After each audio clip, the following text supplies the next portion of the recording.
Good afternoon. I'd like to call to order the January meeting of the Delaware County Jail Oversight Board. Let's rise for the Pledge of Allegiance.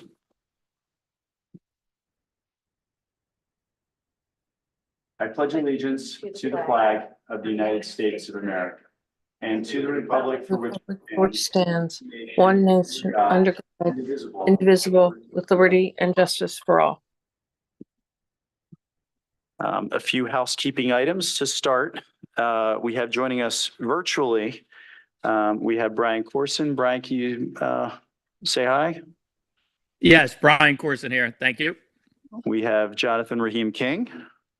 Hello. Good afternoon, everyone. Thank you. We have Ms. Deborah Love. Hi, everybody. And we have Controller Joanne Phillips.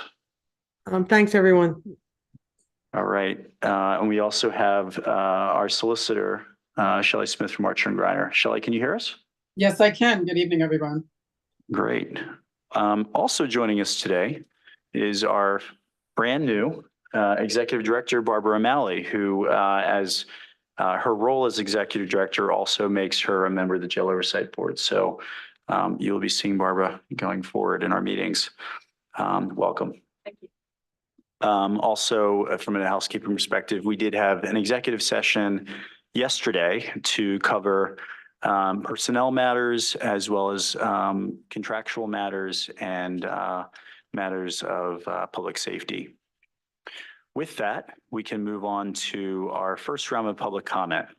As always, we have 2 rounds of public comment at our meetings. The first are to address anything that's specifically on the agenda. If there's anyone who would like to address the board, and please do so at the mic. You are time limited to 3 minutes, and please give your name and address. But I don't see anyone who is coming to the mic right now. Moving on to an approval of the December meeting minutes. Is there a motion to approve the minutes? I make a motion that we approve the minutes of December. Thank you, Sheriff Sanders. Do we have a second? A second. Motion and a second. Any questions or comments on the minutes? Hearing none, all in favor? Aye. Any opposed? Any abstentions? Okay, they're approved. Motion to approve the reports from December. Do we have such a motion? I make a motion to approve the reports from December. Thank you, Ms. Love. I'll second. Thank you, Controller Phillips. Any questions or comments on the reports? Hearing none, all in favor? Aye. Aye. Any opposed? The ayes have it. Warden Williams. Thank you very much. And Happy New Year. It's our first official of the new year, Jail Oversight Board meeting. And welcome to our new Executive Director, Ms. O'Malley. I wanted to, before getting into the presentation, hopefully we'll do a really great job this calendar year of making sure that we're always addressing items that came up from the last meeting.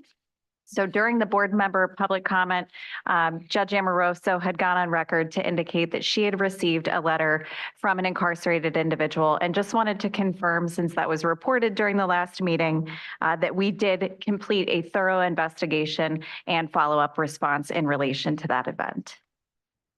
And with that, we will get started. You're very welcome, Your Honor.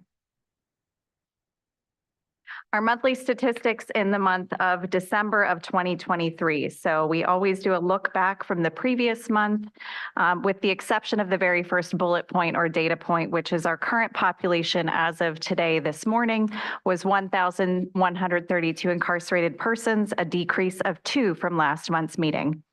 Our weekender program in the month of December included 18 participants. Last month was 14. 15 of the 18 were first timers and 5 were female. We had 483 commitments and 503 discharges. You can see that full recreation continues to be provided throughout the institution, with the exception of some of those identified dates or shifts. If a date doesn't indicate that somebody was locked down, it means that we did modified recreation, which means we get the population out, but it may not be the full population for the full shift. And that's why we include that on this slide. For monthly statistics, you can see our general population trends here, sentence versus pretrial, as well as the gender population within the facility. We are, of course, predominantly male within our population, and we also continue to serve the majority of the individuals in custody between the ages of 25 to 34 in the institution. In terms of our review for new commitments, and again, this is something we've reported on. This is the 4th consecutive month in which we've given this information. We are evaluating what drives the incarceration commitment number each month. And the lead offenses for new commitments, we categorize these by any that hit 15 or more in the calendar month. We still see that the largest driver of individuals coming to the institution is for violation of probation only, meaning no additional charges or cases, simply a violation. And of the population, we had 114 of those, or 23.6%, were related to violation of probation only. You can see that the other categories that we have still illustrate the necessity of behavioral health services within Delaware County. Lots of charges that are related to substance use disorder crimes and or mental health crimes. And we did absolutely see an increase in those that would be considerable violent offenses, such as having firearms charges within the county during this last calendar month, as well as an increase slightly to those with DUI. Warden, can and I know that I brought it up at the last meeting, and I actually went to probation because that shouldn't be the number. And so I don't have all the statistics, but I wanted everyone here to know that Danielle, whose last name Hibbard. Went back and did an extensive of every single person for a particular snapshot. And I don't, so she's going to bring that to the CJAB meeting tomorrow. Whether or not everybody here wants to see it or not, look, I'm not very good with numbers, okay, as I demonstrated in sometime in the past, but I asked her because George and I are not, Judge Pagano and I are not seeing people come to us simply on a violation of probation. That it is almost always with something else attached to it. So I think it's like we were talking earlier, that sometimes you're seeing one thing while there might be something that you don't see or don't have access to. So Danielle will be at the meeting part. I don't know that I will be. I'm in the middle of a homicide trial, but I wanted you to know that this was kind of instigated by my saying, like, what, are you guys kidding me? We can't be having that many people going in for VOPs if they're like not making their appointments. That is not what I'm being told is happening. That's not what I see happening. So we need to figure out what it really is. So Danielle will be there tomorrow. Hopefully you'll be there. I know George will be there. Judge Pagano will be there. I just don't know that I will be able to be there. Not that you actually need me, because she's going to tell you. Yeah. So,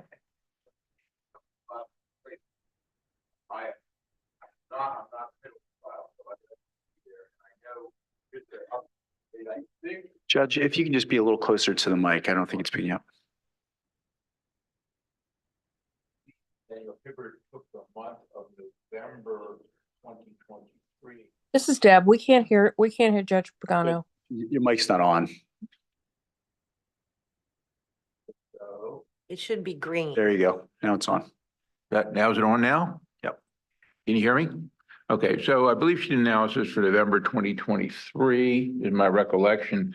I don't remember what your VOP numbers were for that, but I think 117. 170. I remember 117. because Okay, so it'll be interesting to compare because she, I think, went back and looked at whether there would be other things, detainers, whether there were charges in other jurisdictions that might affect that. And my understanding is the number she came up with for just VOP was not 117.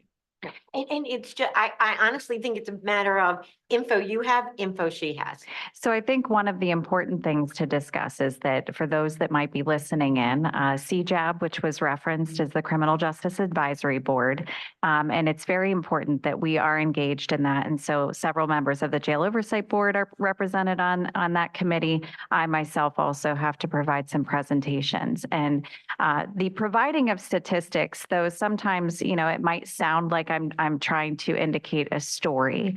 It is simply to bring these things to the forefront of our awareness, because historically, these subjects were maybe not talked about at this granular level, which really does allow for increased collaboration between departments and true discovery into how we might become more efficient or increase the standards throughout Delaware County. Because I know that this is a county and with leadership staff that is engaged and wants to ensure that we're not just meeting the standard, we're exceeding, we're excelling, and we're showing other jurisdictions how they might be able to follow suit and what we've learned. So greatly appreciate those ongoing discussions and advocacy, Your Honors. Yeah, and I want to just add to that. I also really appreciate Judge Amoroso's leaning into this point. As is, I think, been said, I think we will always do better when we are sharing what we're seeing from various vantage points within the criminal justice system. So I'm welcome this coming to the CJAB meeting tomorrow. Thank you, Judge. To move on with some statistics, because this is also something that I know in other departments in collaboration, we've been discussing funding sources as well as community standard best practice and what is further reflected within the criminal justice system. So we've continued to report out. I think the more interesting information is to highlight the average, because now we have an entire year's worth of data as we're looking at what some of the more significant behavioral health service needs are within the institution. And so we are going to recommit ourselves to continuously examining the foundational mental health services that are offered within the institution, our substance use services to include medications for opioid use disorder, as well as ensuring that those that face competency issues are being addressed.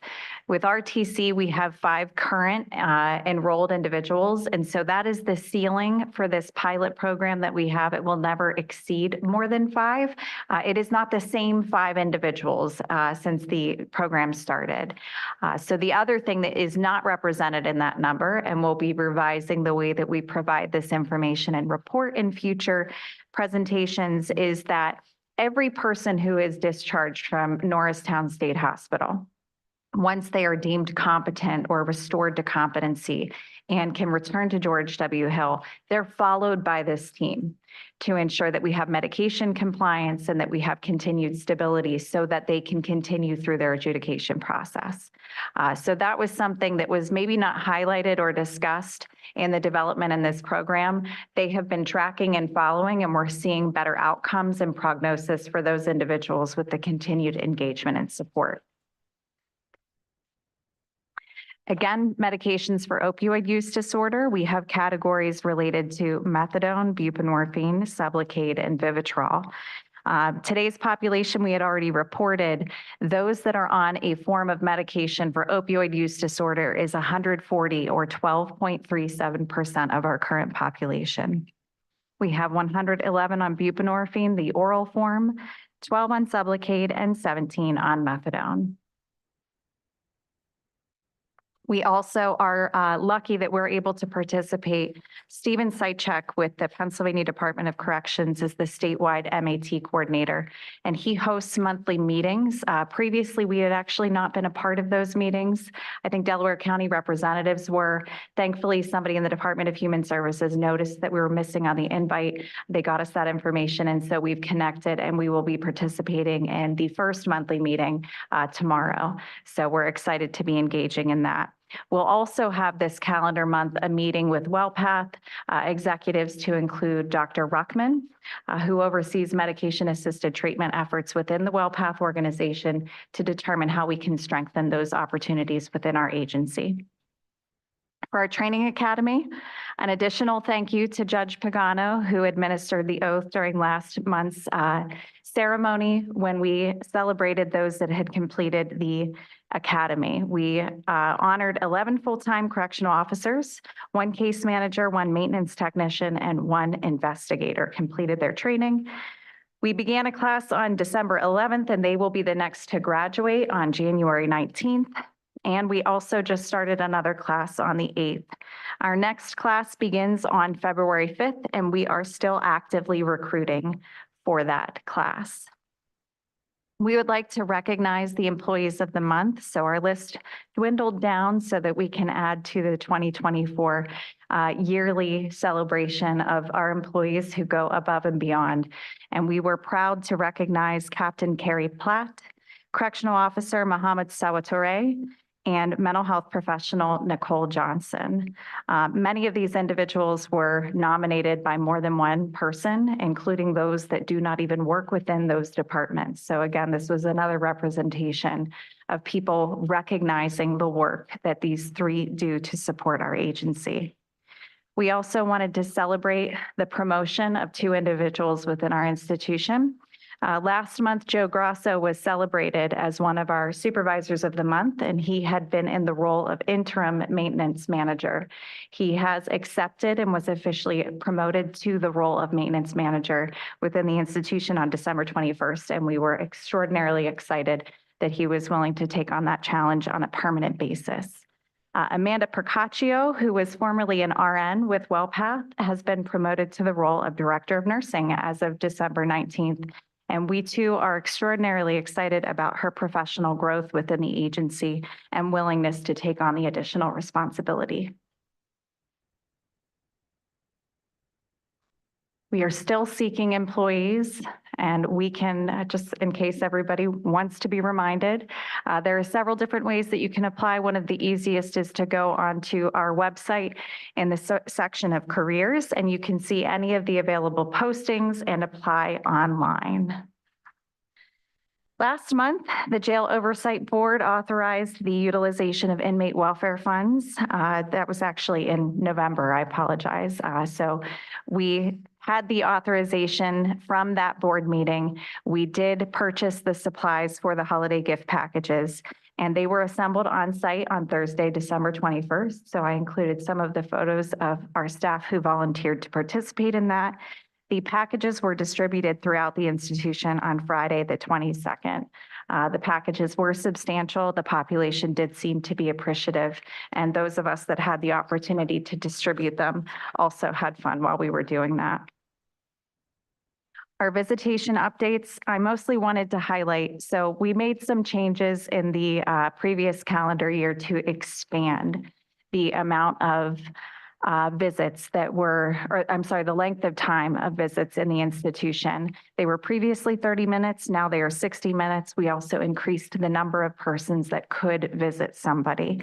But I wanted to highlight that on December 25th, which was a holiday, we were able to have many people visit the facility and actually be able to see their loved ones on that day. So it's been very exciting to see our staff wrap around this entire effort and initiative to ensure connectivity with family, especially during the holidays. It is unlikely that I will include this slide moving forward in the future, as this process change has been implemented for quite some time, but we will continue to report this within the program and support data that comes to the Jail Oversight Board each month. On December 19th, we hosted 2 of the Department of Corrections inspectors at our facility for the Title 37, Chapter 95 visit. We were very excited to host both Lana and Ken. It was one of the inspectors' first time at our facility, so we always appreciate the opportunity to be able to educate somebody to our environment as well as our operations. Our preliminary report from the Department of Corrections is pending. As soon as we receive that, if there are items of corrective action, we have the opportunity to submit a plan within 30 days in response to the Department of Corrections. Of course, as soon as we receive any report or notification, we will make the Jail Oversight Board aware, as we historically have done. Even without the report, their initial impressions were outstanding, to be quite honest. During the debriefing, they took specific time to call out several different staff members that they had made note by name because they were so impacted by the professional experience that they had received, the capacity of our individuals or professionals to provide responses to their questions, while acknowledging that when you have an auditor or inspector, that can be something that adds additional stress. People want to perform well, they want to show you that they know what they're talking about, and that can make a lot of people anxious and nervous. I was really impressed with our staff and the way that they provided response. It was clear that they cared about their job, which was something that the inspectors specifically noted. They said, you can tell your employees really care. They know what they're doing and they want to do the right things. And I thought that that was pretty commendable. It was also really exciting to see people who are not familiar with our employees and be able to celebrate them in that way. I think it was a very strong representation of who we experience on the day in and out, which is a tirelessly working, dedicated staff who really respects and honors the profession of what they do. They take their jobs very seriously and they want to ensure that the right things are happening. So a shout out to the staff even before we get our full report. I also wanted to ensure that I made notification that we will be seeking some personnel adjustments. I have the privilege of being able to examine, hopefully at a broader level, the operations of the facility while taking in a lot of different information from our staff doing process reviews, as well as leaning on other experts within the industry to determine how do people do things maybe a little bit better than we might. And so at a very soon upcoming personnel meeting, I hope to be able to propose the following additional positions or creation of a director of training, a training clerk, which would be a part-time position, a lead classification coordinator, and an additional captain. We presently have one, we would be seeking two.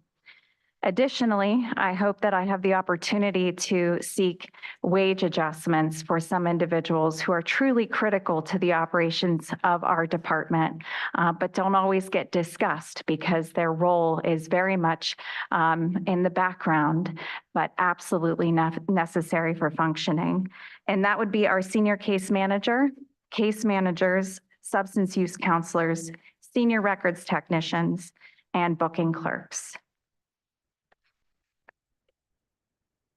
Capital improvement needs. So we have had historically Public Works assist us, and I do believe within this calendar year, we'll have some additional information coming to the Oversight Board in terms of project progress, as well as timelines as we hope to move forward on these absolutely necessary capital improvement needs.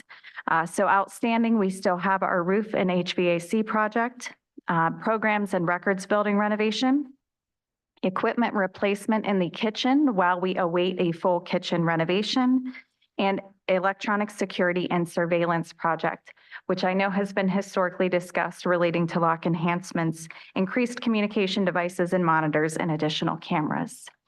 It is very possible that we may be making a request to County Council to replace some kitchen items, equipment, as they do have a tendency to fail without warning.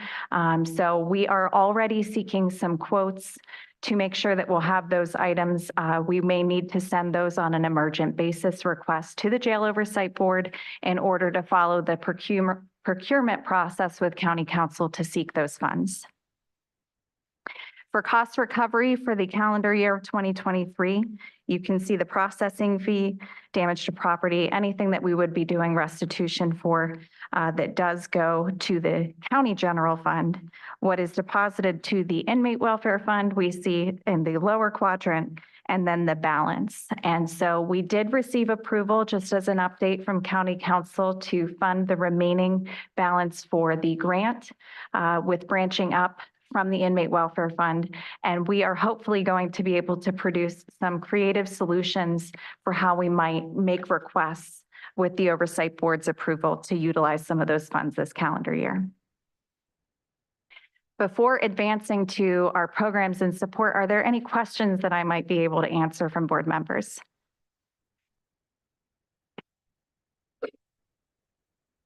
I can move right through. So I will be providing some of the highlights for 2023 in the Programs and Support Division. And then I'll be inviting our Reentry and Programs Administrator, Kelly Shaw, to the microphone so that she can highlight a few specific programs and initiatives. Within our education and workforce development, this had to be number one of what was reported. And I think we've stated it before, but it bears repeating. In the 2023 calendar year, we yielded our highest achievement of GED certifications in the institution and had 82 individuals accomplish completion of their GED. For reference and comparison, the calendar year before had 37. More than doubled those efforts. Do you have any, because it is really an extraordinary number, do you have any basis to compare across the state? Do you know, is that something that's regularly reported elsewhere?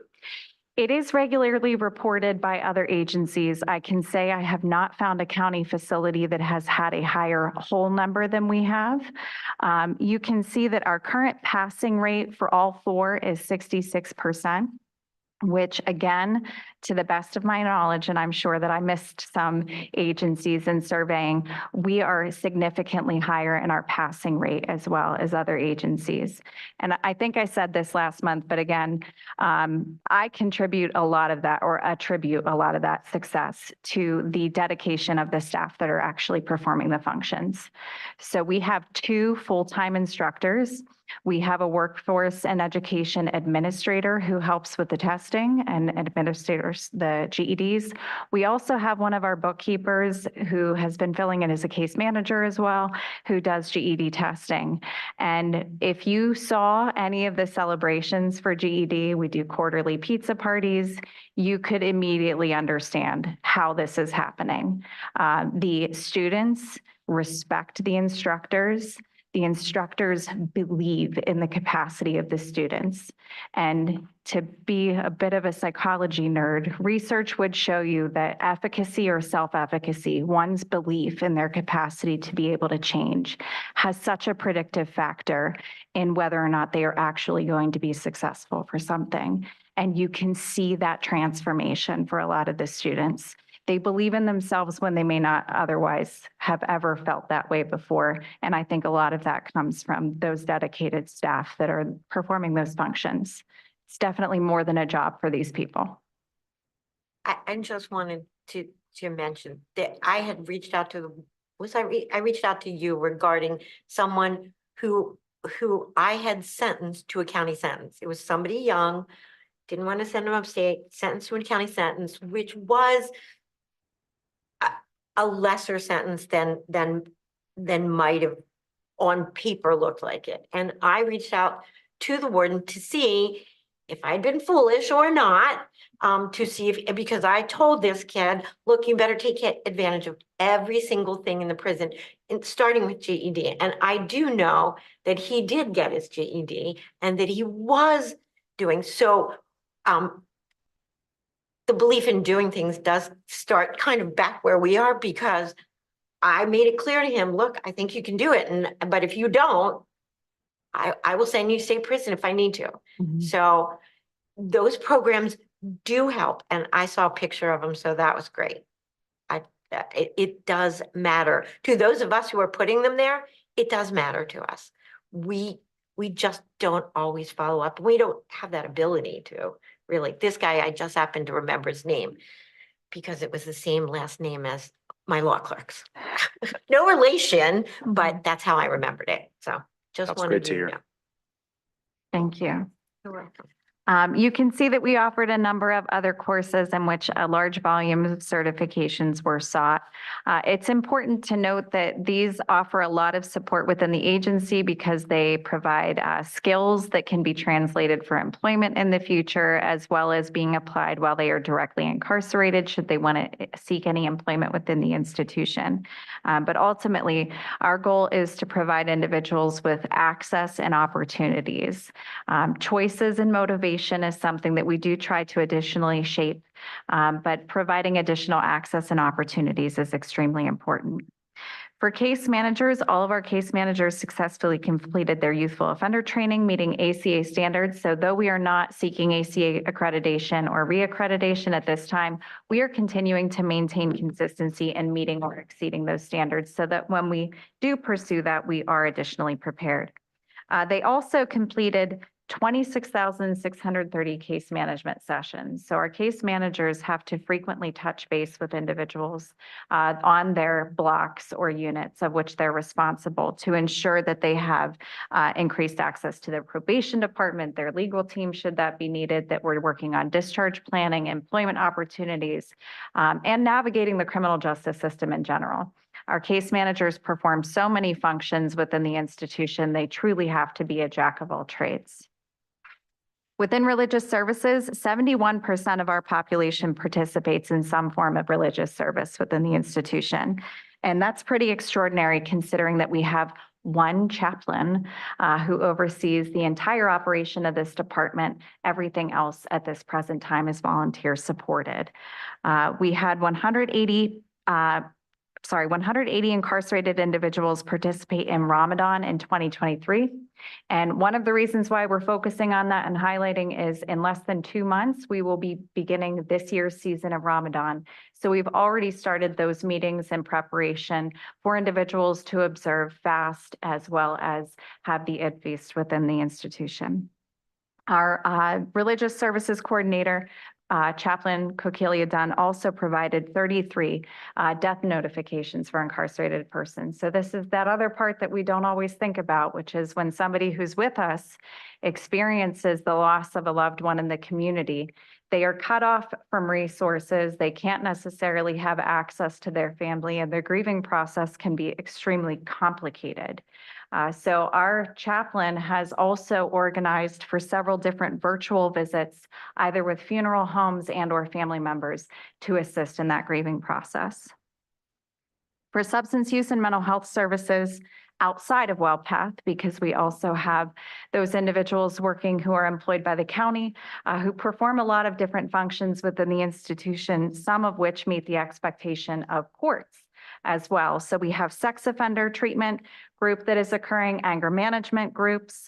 We have PrEP, which is sometimes court mandated, but oftentimes also sought by the individuals within the institution. We also support Alcoholics Anonymous, 12-step facilitation, as well as working with the liaisons, the DNA and mental health liaisons who are working on diversionary placement and release into the community.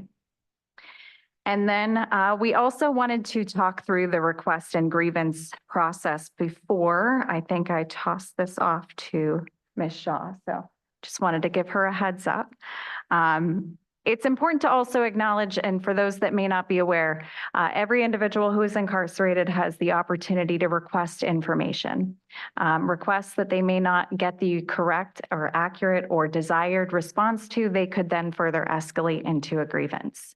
One of the initiatives that we had in 2023 was to convert our solely paper process to a hybrid process where the majority of these were processed electronically.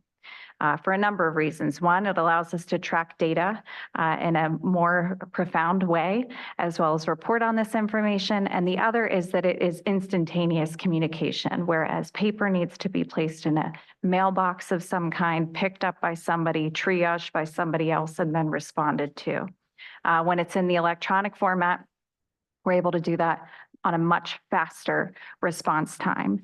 And so you can see we had a significant volume of communication occurring between staff and the incarcerated population to get them information that they needed, either to adjust to their incarceration, to better understand, or to seek a resource.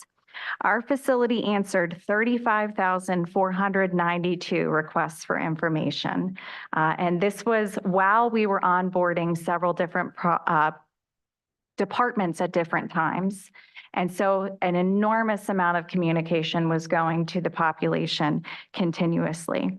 Only 5.3% of those requests either not responded to in a desirable way, or a request for a review and appeal were turned into a grievance. And so you can see just a different format of the data we broke down by department. And so you can see, as we discussed just a bit ago with the case managers, they received the most volume of requests and were able to be additionally responsive. So while they were providing the electronic response to the incarcerated individual, they were also calling them to their office to maybe talk through a process, resolve an issue or challenge for them, and get them to a point of resolution. So this is one of the ways that we utilize data to demonstrate the volume of work that is done within the field of corrections. Though security always is one of the highest importance of a safe and secure management of a facility, there is so much that contributes to the overall operations and management of the population. Gordon, before you move on, just can you, when you say electric processing, what does that mean in practice? How does a request for information and a grievance navigate? We have tablets, which we have discussed previously in meetings, that are available to the incarcerated population. On the tablets, they are able to sign in utilizing their specific PIN numbers, so we know who is sending the information or the request. There are free components on the tablet. There are also components that do have a charge, such as streaming movies. The free components also include communication with staff through the request for information process. And so we refer to it as a button, but it's not a button. It's like an app that they select on the tablet so that they can submit their request. They designate which department it goes to, and then that department is expected to respond. When the request comes through, it's date and time stamped. And so we start a running clock to make sure that we're complying with our expectations in terms of response time to that individual. And so that's the electronic process that I'm referring to. Same thing with the grievance. It's just in a different section. Should they want to escalate something, directly grieve something, they're really supposed to, by policy, request information before grieving something. But that's the same mechanism that they utilize to access law library when they're not physically going to our law library, and a number of other resources. We put out blasts for information, bulletins, so that they are aware of upcoming events, things to expect. The tablets are utilized for a lot of communication within the institution. So are 100% now through the tablet, or is there still some that are paper? We still utilize both. Okay. Some individuals, computer literacy, I think many of us have, we're so used to devices, but not everybody has the same accessibility. Not everybody has the same capacity of communication either. And so some people have literacy concerns, and we want to afford the opportunity for them to still be able to check boxes and submit information. So even I think the majority of our individuals, even with some literacy support needs, can write their name and check a box, usually with somebody supporting them to designate which department it goes to. So we want to ensure that we have some equity in the institution meeting everybody's needs. Okay. I'm not going anywhere. So if you come up with another question for me, I'll still be here, but I will also turn it over to our program and reentry administrator, Kelly Shaw.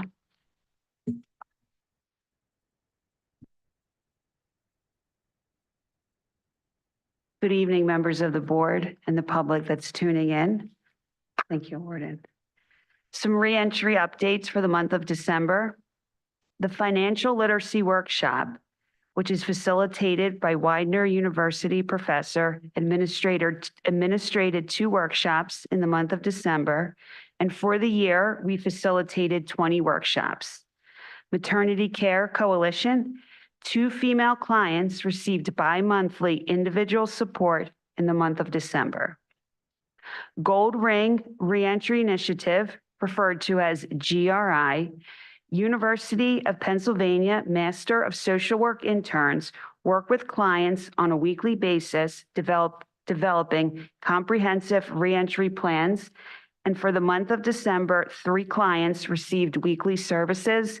And it's important to note that when they complete the program, they will be paroled upon early completion.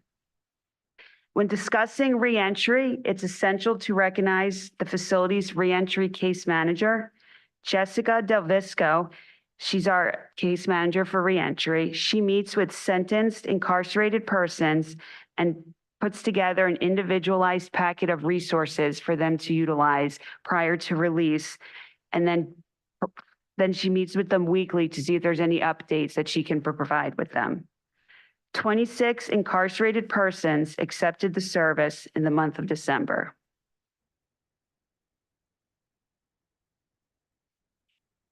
Delaware County Community College Partnership.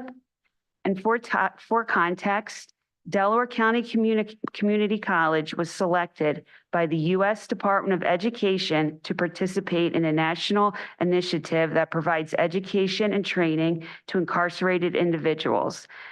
Delaware County Community College was one of 74 institutions that were selected to participate in the Second Chance Pell Grant. And the Second Chance Pell Grant funds the college courses at the facility. And for the year, we facilitated 5 student success college courses. Male and female populations had the opportunity to enroll, including a course with our maximum classification males. In total, 49 students successfully completed the course and earned 3 college credits. And as Warden Williams stated, with 82 GEDs for the year, higher education is the next step. So we were happy we're able to provide that for our learners. And in the picture, we have Professor John Linder with Student Success Cohort 5.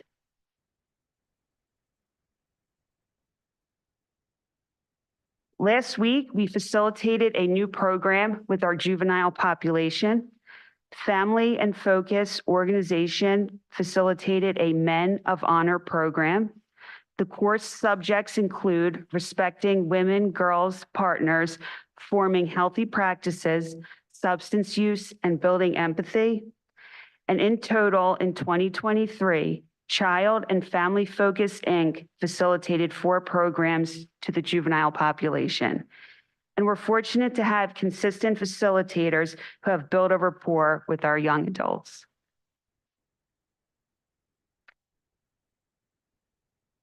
Virtual learning, 2023 statistics, and also as the warden mentioned, the grievances are conducted on the tablet.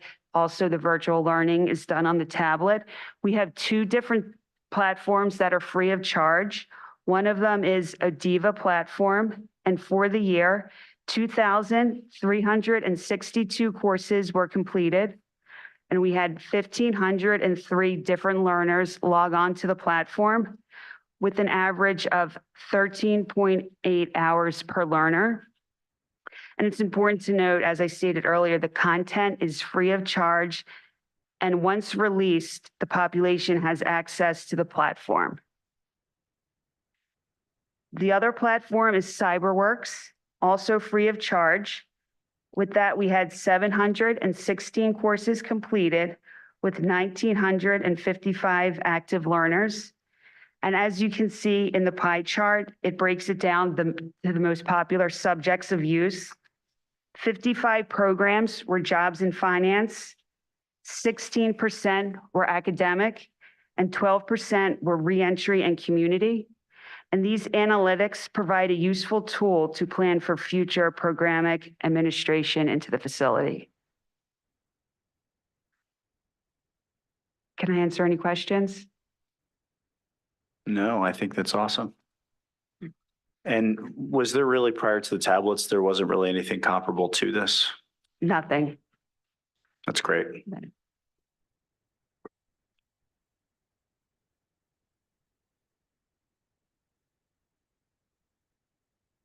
All right. I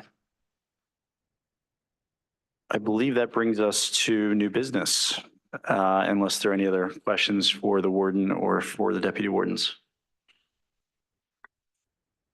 The inmate welfare, inmate trust fund audit, Controller Phillips, were you going to speak to this? Yeah, I'll just give a brief report for the board and the public that it's required that the inmate trust fund, which is basically, I'll say it's for the members of the board, it's, you know, the monies that go for commissary and for other purchases that are needed by the inmates. It's basically the bank accounts for the inmates. So there's a fund that's held by the county. It's a fiduciary fund. That account was audited for the period of time from the takeover from GEO, April 6, 2022 to the end of 2022.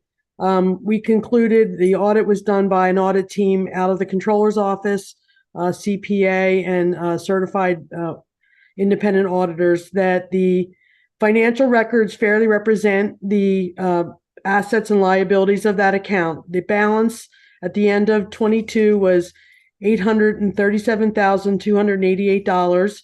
And just to give you a view of the magnitude of the transactions, there was over $3,500,000 of receipts and $2,717,000 approximately of disbursements. So there's money flowing in and out of that account.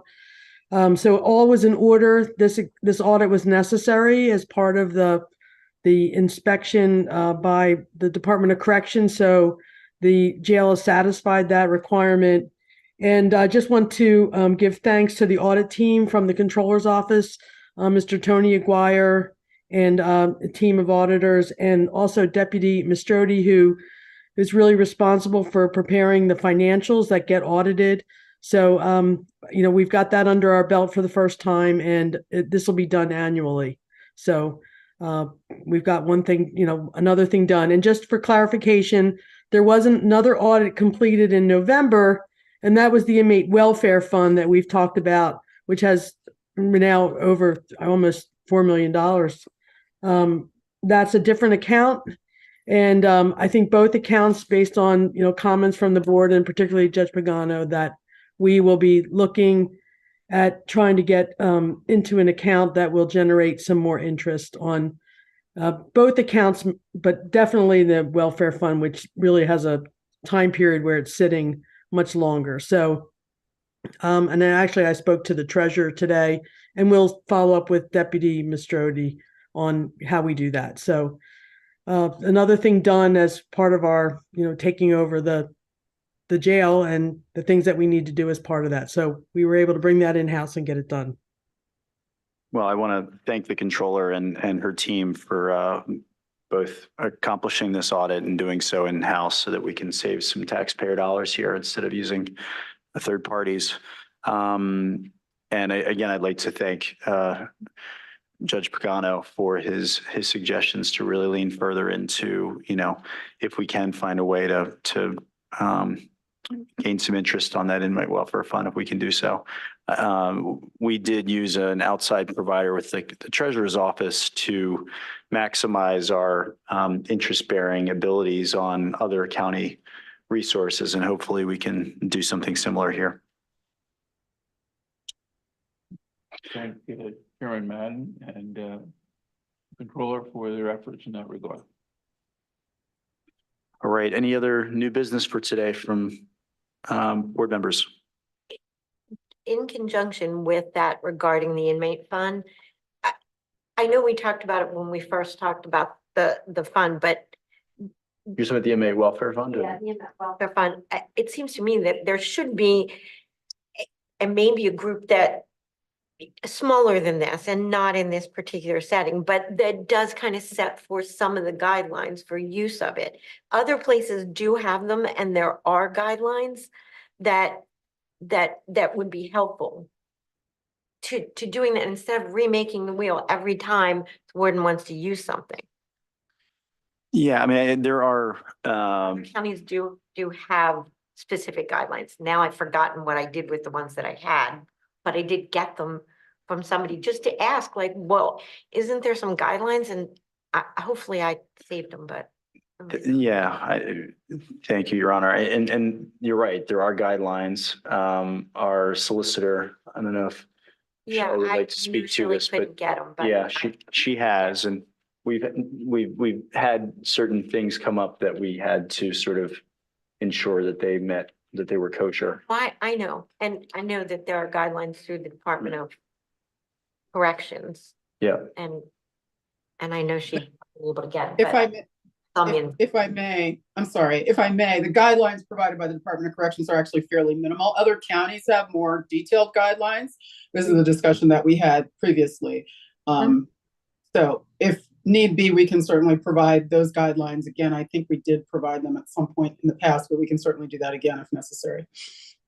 and look, I think in previous meetings, we have, I think collectively asserted that we would like to see that we are as creative as it can be to put that $4 million or so to work for the benefit of the inmates. And I believe that the warden and her team have, been creative in finding ways to do so, but I think we'll continue to. All right. Anything else of new business? If not, we can move on to public comment. Anything further from the public for today? No other public joined us since we left, unless there's somebody on. I don't believe so. Board member comments for today. Anything further? Hearing none, I would entertain a motion to adjourn. We have a motion. Do we have a second? Second. All in favor? Aye. Aye. Any opposed? We are adjourned. Thank you all. Thank you.